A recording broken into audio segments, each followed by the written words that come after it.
اگر آپ کے سر کے بال بہت زیادہ جھڑتے ہیں تو یہ دو وجہ سے ہو سکتا ہے۔ نمبر 1 کسی کی نظر بد لگنے کی وجہ سے، نمبر 2 یا آپ کے بالوں پر کیے ہوئے جادو کی وجہ سے۔ ان دونوں صورتوں میں آپ قرآن پاک کی اس آیت کا عمل کر لیں، نظر بد ہو یا جادو ہو، دونوں کا خاتمہ ہو جائے گا۔ اس عمل کی خاص اجازت اسی کو ہوگی جو کمنٹ باکس میں 1 مرتبہ اللہ لکھے گا۔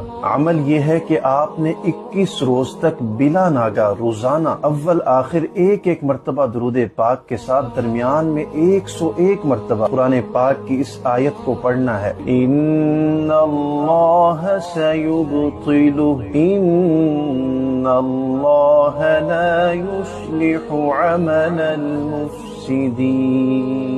اور آپ نے یہ آیت پڑھنے کے بعد پانی پر دم کر کے وہ پانی پینا ہے۔ 21 روز تک بلا ناگا یہی عمل کر کے پانی پر دم کریں اور وہ پانی